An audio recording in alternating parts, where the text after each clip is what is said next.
Adam, that just means man in Hebrew. Human being, man. Eve, that's the mother of all living.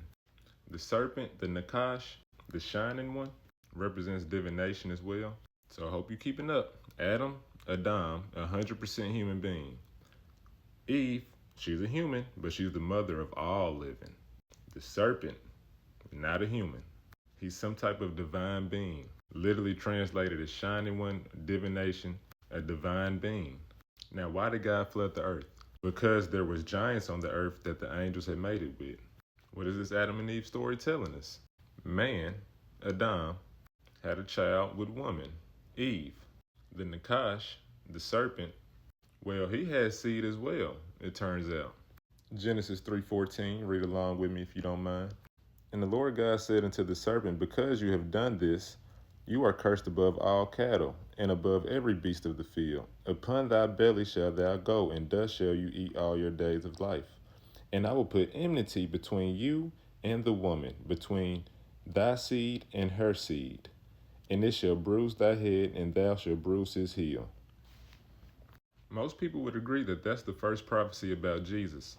But people seem to overlook that Satan has seed, and he had seed with Eve. Abel is the son of Adam and Eve.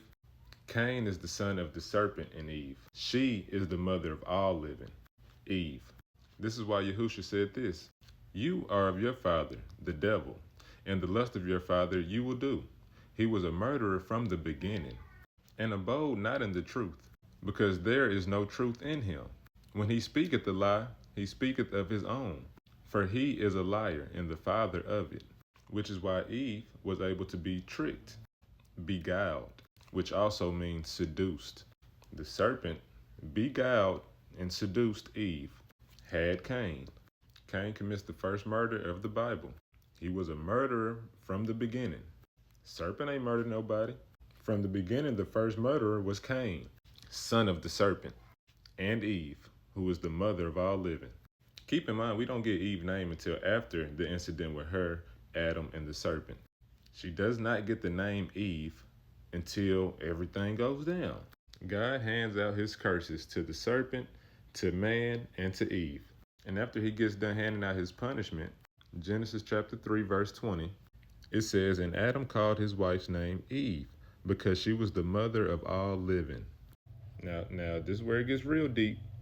Genesis 3:22. And the Lord God said, behold, the man is become as one of us, to know good and evil. And now, lest he put forth his hand and take also of the tree of life and eat, and live forever.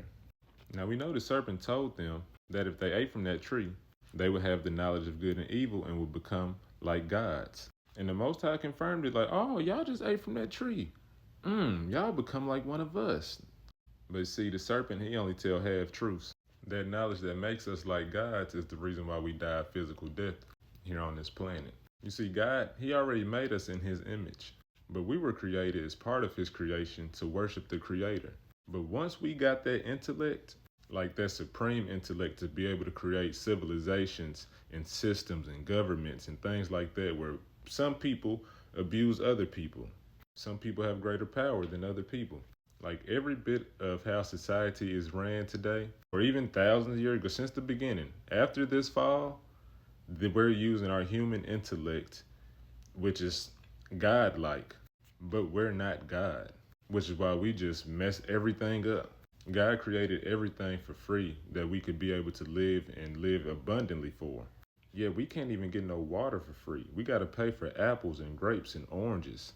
There's people who worship Satan because they believe this story, and they say like, Satan gave us our intellect. Satan gave us power away from God, who wanted us to just stay stupid the whole time.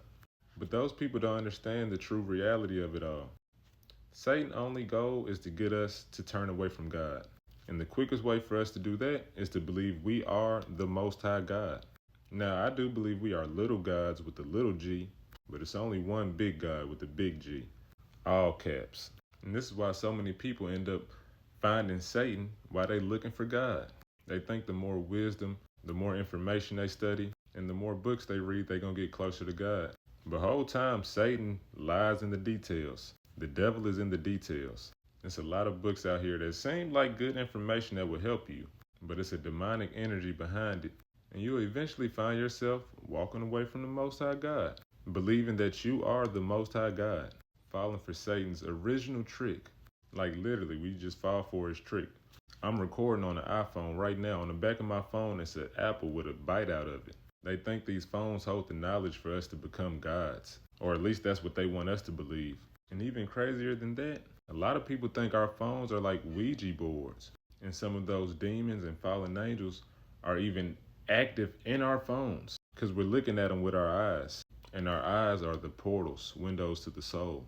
So what they can put in this screen can come through our screen, which is why you can just be thinking something and then you'll see an advertisement about it.